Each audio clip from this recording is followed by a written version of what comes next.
अस्सलाम वालेकुम। Supreme court ने आज सुन्नी इत्तेहाद कौंसिल की दरख्वास्त पर 8-5 से फैसला सुना दिया है। हसन अयूब साहब सीनियर एंकर हैं, हमारे साथ मौजूद हैं। हसन अयूब साहब, आज के फैसले को किस निगाह से देखते हैं? क्या समझते हैं, ये फैसला दुरुस्त है, नहीं है? अगर इसमें खामियां क्या हैं, खूबियां क्या हैं? देखो इब्रार, आप खुद माशाल्लाह इतने सीनियर कोर्ट रिपोर्टर हैं। आपको भी मालूम है कि अपील थी सुन्नी इत्तेहाद कौंसिल की, सीटें दे रही हैं पाकिस्तान तहरीक-ए-इंसाफ को। पाकिस्तान तहरीक-ए-इंसाफ के जिन लोगों ने यानी जो वाबस्ता थे पीटीआई के साथ और उनको पीटीआई नहीं तस्लीम किया गया, उन बंदों को दोबारा 15 दिन का टाइम दे रहे हैं कि 15 दिन के अंदर वो पार्टी टिकट लगाकर तो दोबारा जो है वो अपने आप को ज़ाहिर कर दें कि वो पीटीआई में है। तो इस time party ticket issuing authority तो कोई पीटीआई के अंदर है ही नहीं। इलेक्शन कमीशन ने उनके जो इंट्रा पार्टी इलेक्शन है उनको माना नहीं है, और पीटीआई के कॉन्स्टिट्यूशन में भी जो इंट्रा पार्टी इलेक्शन कराने के लिए भी जो अथॉरिटी मौजूद है वो भी इस टाइम जो है वो मौजूद इन प्लेस नहीं है। तो मैं तो देखूंगा कि पीटीआई का कॉन्स्टिट्यूशन तो पहले पढ़ लें। पीटीआई के कॉन्स्टिट्यूशन पढ़ने के बाद मेरे ख्याल से जो मिठाई खा रहे हैं उनके सर चकरा जाएंगे कि हमारे साथ हुआ क्या है। एक चीज़ तो ये होगी। दूसरी चीज़ ये है इब्रार साहब के आइन में तरमीम करने का इख्तियार या आइन को रीराइट करने का इख्तियार तो मेरे ख्याल के मुताबिक सिर्फ और सिर्फ पार्लियामान को है। लेकिन ये मुतअद्दिद मरतबा पहले भी माजी में भी और इस मरतबा भी आज के फैसले में भी इन्होंने आइन को रीराइट कर गए। अब आइन को रीराइट कर तो गए शॉर्ट ऑर्डर के अंदर, लेकिन डिटेल रीजनिंग देने में मेरे ख्याल से खासी परेशानी का सामना करना पड़ेगा इनको। डिटेल रीजनिंग देना इतना आसान नहीं होगा। ऑथर जज जो जस्टिस मंसूर अली शाह साहब हैं, ऑनरेबल जज हैं सुप्रीम कोर्ट के, I really love him honestly, लेकिन ये इनका फैसला को मुझे समझ नहीं आ रहा, को डाइजेस्ट नहीं हो पा रहा। और सेकंड, क्यों मेजॉरिटी मिली मंसूर अली शाह को और क्यों मेजॉरिटी नहीं मिली जस्टिस काजी ईसा को? तो मेरा पहले भी मैंने एक दफ़ा बात की थी जब बंदियाल साहब चीफ जस्टिस थे। एक होता है आंदा खान और एक होता है जांदा खान। आंदे खान के लिए लोग बिच बिच के जा रहे होते हैं और जांदे खान से लोग जो है नज़र चुरा कर साइड पर हो रहे होते हैं। तो काजी साहब का ज़री बात है अक्टूबर में टाइम पूरा हो रहा है और उसमें अक्टूबर में ही मंसूर अली शाह साहब की जो उन्होंने सीट पर आ जाना है, तो लिहाजा वो कुछ फैक्टर एक जो है वो मैटर किया उसने। लेकिन अगर कॉन्स्टिट्यूशनली देखा जाए या केस को मेरिट पर देखा जाता तो ये सीटें ना सुन्नी इत्तेहाद कौंसिल की थी, ना ये पाकिस्तान तहरीक इंसाफ की थी। ये सीटें पार्लिमानी जमातों की थी और ये दोनों जमातें पार्लियामेंट के अंदर पार्लिमानी जमात के तौर पर मौजूद थी। अच्छा हसन भाई, आपके हुकूमती जो अरकान हैं या मुस्लिम लीग नून है, पीपल्स पार्टी है, उनके साथ बड़े अच्छे ताल्लुकात वाबस्ता हैं आपके, उनके साथ उठना बैठना भी है। मेरे बड़े ताल्लुकात हैं। मैं नहीं लोगों के नाम नहीं लेता क्योंकि मैं इमरान खान पर बहुत खुली तनकीद करता हूँ।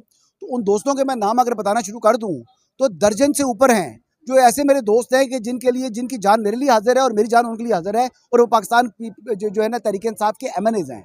मैं ये बता रहा हूँ, मैं पीटीआई के अंदर इतना डीप रूटेड हूँ कि पीटीआई वालों को खुद मालूम नहीं है कि मुझे उनकी खबर कहाँ कहाँ से मिल रही है।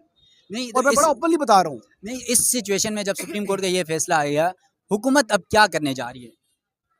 हुकूमत सुकून में है मेरी जान। मैं बता रहा हूँ कि ये सीटें पीटीआई को मिल जाएं कि पीटीआई को ना मिलें, आईनी तरमीम होनी है और डंके की चोट पर होनी है। कैसे होंगी? अब तो जो है वो अक्सरियत भी दो नहीं तिहाई रही। अक्सरियत से होनी है। आईनी तरमीम दो तिहाई अक्सरियत के क्या बगैर पीटीआई में फॉरवर्ड ब्लॉक बनने जा रहा है फिर? बस इंतजार करो अभी होता क्या है। कहते हैं ना कि वो रावी चैन ही चैन लिख रहा है, तो इसलिए मैं कह रहा हूँ कि आईनी तरमीम तो होकर रहनी है और ये होनी होनी है। मैं उसकी लोग कहते हैं कि कभी भी नहीं आएगी, पीटीआई नहीं मानेगी, फलां नहीं मानेगा, फलां नहीं मानेगा, सुन्नी इत्तेहाद नहीं मानेगी। या ऑलरेडी जो मौजूद लोग हैं, ये तो 23 नशिस्तें हैं ना कौमी असम्बली की, बाकी नशिस्तें में ना उससे ज़्यादा नंबर आ जाएगा, ये 23 का नंबर नहीं है। हो सकता है कि तमाम की तमाम पीटीआई जो है ना ये सुन्नी इत्तेहाद कौंसिल वोट दे रही हो। अच्छा हसन हसन अयूब भाई, काजी फायज ईसा साहब जा रहे हैं और मंसूर अली शाह साहब चीफ जस्टिस बन रहे हैं। क्या आज का फैसला ये तासुर दिया जा रहा है, जिस तरह कुछ सहाफ़ियों के दरमियान, वकला के दरमियान, कि मंसूर अली शाह साहब ने अगर एक्सटेंशन हो जाती, कोई कानून साजी होती पार्लियामेंट में, तो काजी फायज साहब को एक्सटेंशन मिलती और मंसूर शाह साहब के लिए मसाइल होते? एक्सटेंशन अगर होती ना तो फिर काजी साहब के लिए पर्सन स्पेसिफिक नहीं थी, वो जजेस की रिटायरमेंट एज को चेंज करना था और उसमें जो टेन्योर फिक्स करना था कि देखें हमारे मुल्क में जवाद ख्वाजा साहब चीफ जस्टिस आए हैं 22 दिन के लिए और इफ्तिखार मोहम्मद चौधरी साहब आए थे कोई 9 साल के लिए, 9 साल के लिए। तो ये बड़ी एक डिस्पैरिटी है, यानी उसको एक तरीका होना चाहिए, फिक्स टेन्योर हो जाना कोई मसला नहीं है। और 22 दिन वाले के भी वही पक्ष हैं रिटायरमेंट के बाद बतौर चीफ जस्टिस, और वही पक्ष जो है वो 9 साल वाले के लिए भी हैं। तो एक आदमी जो उतने पक्ष लेकर जाएगा रिटायरमेंट के बाद, तो उसको कम से कम एक टर्म फिक्स कर दें, चाहे मंसूर अली शाह साहब के ज़माने से कर लें, लेकिन कम से कम ये 3 साल 4 साल 5 साल जो भी टाइम आपने करना है, इसको टाइम फिक्स होना चाहिए। और ये वक्त की ज़रूरत है। और आपको पता है पेंशन का कितना आपके ऊपर बोझ है, तो पेंशन को भी रेगुलेट करना है। उसमें आईनी तरमीम सिर्फ जुडिशल स्पेसिफिक नहीं है, उसमें सिर्फ जुडिशल रिफॉर्म्स नहीं है, उसमें और भी बहुत सी चीजें हैं। आज के फैसले के ब्यूरोक्रेट्स की एज भी है। आज के फैसले के बाद आप समझते हैं कि काजी फैसल साहब का दौर इख्तिताम हुआ, मंसूर अली शाह साहब का दौर नो शुरू नो हुआ? No no no no no no. देखो आईनी तरमीम हो जाएगी, मैं बता रहा हूँ, बार बार बता रहा हूँ, वैसे आईनी तरमीम होगी तो एक्सटेंशन किसको मिलेगी? तमाम जजेस को मिलेगी। जजेस के अलावा आर्मी चीफ को, चीफ इलेक्शन कमिश्नर को भी? नहीं नहीं नहीं, ये ब्यूरोक्रेट्स की है या जुडिशरी की है। इसमें ना आर्मी के लिए आर्मी एक्ट है अपना, उसका से ताल्लुक कोई नहीं है। और जो दूसरी चीज़ है chief election chief commissioner. Election commissioner का, वो भी एक कॉन्स्टिट्यूशनल पोस्ट है, उसके भी तनवीर अलग अलग चीज़ है। उस चीज़ को इसके साथ तलब दोनों का ताल्लुक नहीं है इससे। नाज़रीन, तैयब बलोच साहब मेरे साथ मौजूद हैं। हसन अयूब साहब की बातें आपने सुन ली। तैयब साहब, आज के फैसले को किस निगाह से देखते हैं? ये फैसला दुरुस्त है या इस फैसले में खामियां हैं, क्या समझते हैं? देखिए फ़ैसला जो है वो तो अभी मुखसर फ़ैसला आया है, रीज़न्स या डिटेल जजमेंट नहीं आई। कि डिटेल जजमेंट आएगी तो ही पता चलेगा कि किस बुनियाद के ऊपर उन्होंने जो है वो इस टाइप का फ़ैसला किया है। लेकिन बज़ाहिर जब हम देखते हैं, आपको भी पता है, हमें भी पता है कि सुन्नी इत्तेहाद कौंसल का ये बेसिकली केस था, लेकिन इन्होंने जो है वो तरीक़े इंसाफ़ को इसमें दोबारा ज़िंदा कर दिया है, ठीक है?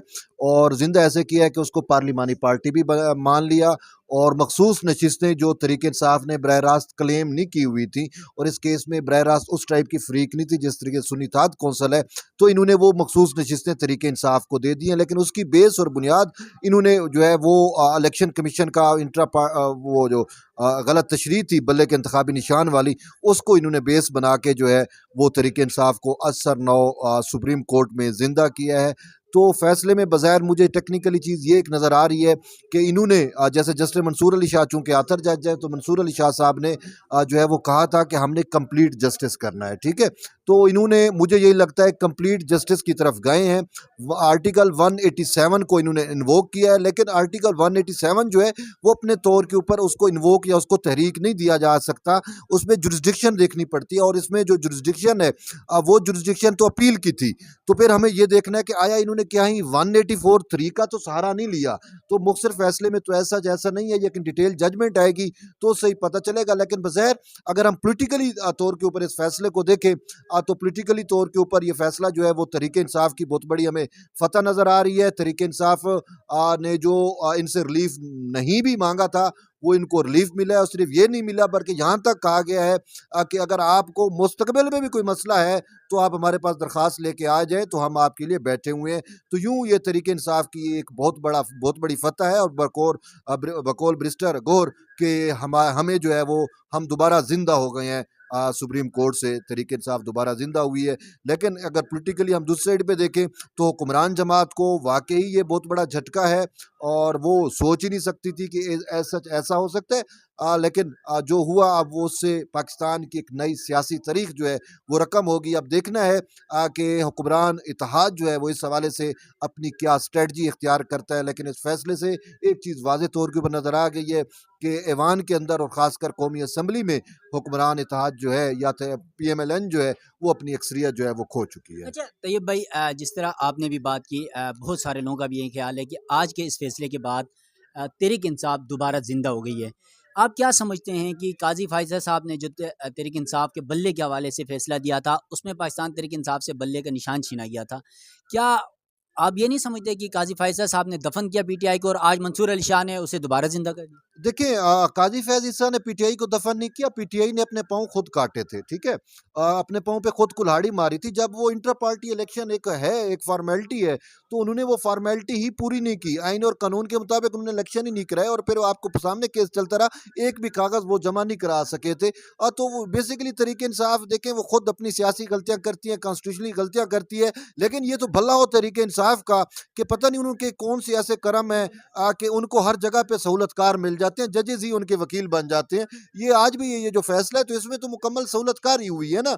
मतलब एक जमात, एक पार्टी इसमें फ्री की नहीं है, उसने वो रिलीफ ही नहीं मांगा, वो उसको जाके रिलीफ दे देना, तो ऐसे तो रिलीफ नहीं मिलता। ये तो सहूलतकार ही होती है ना, तो यूँ सहूलतकार ही होती है। ये जो है किसी ना कहीं पे तरीके इंसाफ को के लिए ये है कि उसमें उसको जो है वो जो है वो जजेस से ही वकील मिल जाते हैं जो बैठ के उनकी वकालत करते हैं। और बज़ाहिर ये है कि देखें जो फॉर्मेलिटी होती है वो तो पूरी करनी होती है, इंट्रा पार्टी इलेक्शन कराने होते हैं। अब भी मैं कहता हूँ ये फैसला आ रहा है ना, तहरीक इंसाफ वाला, आपके चैनल से तहरीक इंसाफ वालों को मिठाई नहीं खानी चाहिए, इसमें उजलत नहीं करनी चाहिए, जल्दबाजी नहीं करनी चाहिए। जब आप इलेक्शन कमीशन के पास जाएंगे और इलेक्शन कमीशन आपको जो है एवं नहीं दे देगा, वो कहेगा पहले इंट्रा पार्टी इलेक्शन करा के आओ। इंट्रा पार्टी इलेक्शन इसके हैं ही नहीं। इलेक्शन कमीशन पे अब मंसूर अली शाह साहब, अख्तर मिल्ला साहब या पूरा बेंच कुछ भी कर ले, ये इलेक्शन कमीशन के मामलात में मुदाखलत नहीं कर सकते। इलेक्शन कमीशन अपने तौर पे आज़ाद और खुद मुख्तार इदारा है। इलेक्शन कमीशन तो कहेगा ठीक है भाई, मैं आपको मखसूस नशिस्तों का जो है फैसला कर देता हूँ, लेकिन पहले आप इंट्रा पार्टी इलेक्शन करा के हैं। और फिर इंट्रा पार्टी इलेक्शन आपको पता है तहरीक इंसाफ जब से बनी है इसके इंट्रा पार्टी इलेक्शन ही नहीं हो पाए। तो ये तो इंट्रा पार्टी इलेक्शन कराते नहीं है, भाग जाते हैं उससे। तो अब ये इंट्रा पार्टी इलेक्शन कराएंगे, उसके बाद ये मामलात आगे चलेंगे। ऐਵੇਂ नहीं है कि जज ने कह दिया, बेंच ने फैसला कर दिया और इनको मखसूस नशिस्तें भी मिल गई, ऐसा नहीं होगा। अच्छा, वैसे आज का जो फैसला था वो 8-5 से आया, वो सबने देखा, लेकिन एक तासुर हमेशा से ये रहा है कि जाने वाले चीफ जस्टिस के साथ ज़्यादा जजेस नहीं होते हैं और जो आने वाला होता है उसकी सपोर्ट होती है। क्या आज के फैसला भी यही लगता है कि मंसूर अली शाह साहब चीफ जस्टिस बनने वाले हैं तो शायद जजेस ने उनके साथ दे दिया? जैसे मोहम्मद अली मजहर के हवाले से ऐसा लग रहा था उनके देखिए रिमार्क से कि वो शायद काजी साहब के साथ जाएंगे। सादत जो है इरफान सादत के हवाले से भी बातें थी, लेकिन आज उनका फैसला पीटीआई के हक में है। देखिए ये सिंपल सी बात है, ये सिर्फ जजेस का कसूर नहीं है। हमारी पूरी पाकिस्तान की कौम जो है मजमूई तौर पे चढ़ते सूरज की पुजारी है। जहाँ पे सूरज, जो चढ़ता सूरज है, ये उसके साथ हो लेते हैं। तो जजेस भी अगर हो ली हैं तो इसमें उनका कोई मुज़ायका नहीं है। ये हमारी पूरी इज्तिमाई तौर के ऊपर हमारी कौम की साइकी ऐसी है कि जाने वाले को बाय बाय टाटा और आने वाले को खुश आमदीद, ठीक है? तो यही कुछ होता है, हर जगह पे यही होता है कि जिसके पास पावर होती है। और फिर दूसरा भी कुछ चीज़ें ऐसी होती हैं कि चीफ जस्टिस काजी फैज़ ईसा की पर्सनैलिटी एक डिफरेंट थी। वो किसी को इंडिविजुअल फ़ायदा भी नहीं देना चाहते थे या नहीं देते। वो आइन और कानून के मुताबिक चलने वाली बात है। लेकिन शाहजी मंसूर अली शाह बहुत तेज़ हैं, लाहौर से उनका ताल्लुक़ है और वो बड़े गाहक हैं। तो वो उनको पता होता है कि किसको कैसे साथ मिलाना है और किसके कहाँ पे कौन से इंटरेस्ट हैं, उनको किस तरीके से जो है वो दाना डालना है। तो ये शाहजी की आज बेसिकली ये जीत शाहजी की जीत है, मंसूर अली शाह साहब की जीत है। और मंसूर अली शाह साहब यहाँ तक कैसे चले गए, इसमें कसूर जो है वो खुद हुकूमत का है, खुद वज़ीर कानून का है। अभी मैं उनकी तकरीर सुन रहा था वज़ीर कानून की, वो यहाँ पे भाषण दे रहे थे कि सवाल चन्ना जवाब गंदम फलां फलां। ये आज मंसूर अली शाह जो है वो अगर दूसरी साइड पे गया है तो ये कसूर वज़ीर कानून का है। वज़ीर कानून की एक गलत ब्लफ की वजह से उसने मंसूर अली शाह को जो है अपने मुखालिफ खड़ा किया, हुक्मरान इत्तेहाद के खिलाफ जाके खड़ा किया। वो वज़ीर कानून को ये सारा दोष जाता है। और वज़ीर कानून यहाँ पे आके जुडिशल कमीशन में ये ना कहते कि जी हम जजेस तकर्री के ऊपर जो है हुकूमत कानून साजी कर लेके आ रही है। वो कहाँ गई कानून साजी? वो एक ब्लफ था। मंसूर अली शाह साहब ने अपनी अर्करेजी की थी, अपना माइंड बनाया था। तकरीबन 6 साल 1.5 साल वो यानी कि इस चीज़ पे रहे कि जुडिशल कमीशन के वो कवायद ज़वाबित बनाते रहे। वो जजों से, वकला से, बार एसोसिएशन से उन्होंने मुशावरत करके पूरा जो है वो पैकेज तैयार किया, एक तरतीब तैयार की। और जब उनको मंजूर कराने का वक्त आया तो वज़ीर कानून महज एक स्टेटमेंट दे देता है कि जी नहीं जी ये इसकी ज़रूरत ही नहीं है, हम कानून साजी करेंगे। तो दूसरे ने तो कहा यार मैंने 6 महीने एवं ज़ाया कर दिए फिर, ठीक है ना? तो ये बेसिकली चीज़ें हैं जिसकी वजह से ये सारा कुछ फिर होता है। आपको हर चीज़ के नतायज बर्दाश्त करने पड़ते हैं। और आज वज़ीर कानून की उस गलती की वजह से पूरी हुक्मरान जमात को, हुक्मरान इत्तेहाद को जो है उसके नतायज जो है भुगतना पड़ रहे अच्छा हैं। तैयब भाई, आखिरी सवाल है आपसे। हसन अयूब साहब ने भी बात की, हमेशा से बहुत सारे लोगों का ये ख्याल है कि हसन अयूब साहब का जो मौक़िफ़ है वो हमेशा नून लीग के हिमायत में रहा है और आपके हवाले से भी ये तासुर है कि आप पीपल्स पार्टी की हमेशा मौक़िफ़ की हिमायत करते रहें। आज के इस फैसले के बाद आप क्या समझते हैं? आपने जिस तरह भी इल्ज़ाम लगाया कि सिर्फ मुस्लिम लीग नून को नुकसान हुआ है, क्या पाकिस्तान पीपल्स पार्टी हुक्मरान इत्तेहाद का हिस्सा नहीं है? आप पीपल्स पार्टी का नाम क्यों नहीं ले रहे? देखिए मैं बेसिकली मैं आइन के साथ हूँ, मैं कानून के साथ हूँ, मैं जमहूरियत के साथ हूँ, मैं किसी पॉलिटिकल पार्टी के साथ नहीं हूँ, ठीक है? अगर आप मुझे पीपल्स पार्टी के साथ इंगेज करते हैं तो मैं पीपल्स पार्टी का मेंबर नहीं हूँ, मैं ना ही पॉलिटिकल वर्कर हूँ, मैं एक जर्नलिस्ट हूँ, ठीक है?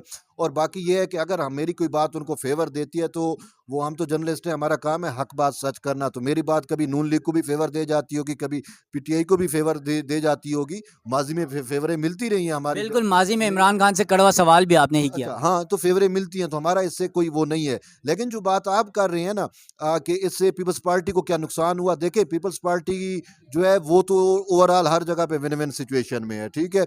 अगर आप देखें मतलब विकेट के दोनों तरफ खेल रही पीपल्स विकेट पार्टी। के दोनों तरफ नहीं खेल रही। बेसिकली पीपल्स पार्टी जो है वो ये इस पाकिस्तान में जमहूरियत की माँ है और इसमें पार्लिमान की भी माँ है और वो उस साइड पे खेलती है, वो आइन और कानून के साथ रहती है। और इसी वजह से अगर आप इस फैसले से पहले एक बयान को, वैसे मैं उसको रिलेट नहीं कर रहा लेकिन चीज़ें रिलेट होती हैं, पोलिटिकली रिलेट होती हैं। सदर जरदारी 2 दिन या 3 दिन पहले जो है वो लाहौर में वो ये कहते हैं कि नून लीग की हुकूमत से जो है वो खुश नहीं है अवाम, नून लीग जो है वो डिलीवर नहीं कर रही। और वो बरमला उन्होंने खुद पीपल्स पार्टी के लोगों ने उनसे शिकायत भी की थी। तो इस पे जरदारी ने कहा कि अगर हम हुकूमत बनाना जानते हैं तो हम हुकूमत गिराना भी जानते हैं। अब इस फैसले को जरदारी के उस बयान के साथ मिला के पढ़ लो तो पूरा आपको विजन। मतलब इस फैसले में जरदारी भी शामिल है फिर। अब मैं उसमें आपको ये कह सकता हूँ, मैं तो ये नहीं कहूँगा जरदारी शामिल है। ये फैसला मंसूर अली शाह ने किया, कोई जरदारी ने लिख के इसको नहीं भेजा था। लेकिन बात ये है कि जरदारी की वो स्टेटमेंट को आप इस फैसले के साथ मिला के पढ़ इसी लें। से रिलेट कर रहे हैं हाँ, हम। मिला के पढ़ें तो नून लीग के लिए एक मुश्किल वक्त है लेकिन जरदारी के लिए नहीं है। और ये चीज़ पीटीआई के लिए, अच्छा ये चीज़ पीटीआई के लिए ये फेवर में है कि पीटीआई को अगर अपनी सियासत बचानी है तो उसको जरदारी के पास जाना होगा। चलें, थैंक यू। ये तैयब बलोच साहब थे, हसन अयूब साहब की बातें भी आपने सुनी, तैयब साहब की बातें भी आपने सुनी। क्योंकि हर तरफ पाकिस्तान तहरीक इंसाफ का आज के फैसले पर सुप्रीम कोर्ट से मौक़िफ़ आ रहा था, तो मैंने समझा क्योंकि पाकिस्तान पीपल्स पार्टी के मौक़िफ़ की हिमायत करने वाले सहाफ़ियों के भी तासुरात आपके सामने रखें कि इस फैसले को ये किस नज़र से देखते हैं। तो सुप्रीम कोर्ट से अपने मेज़बान इब्रार हुसैन अस्सरी को दीजिएगा इजाज़त। अल्लाह हाफ़िज़।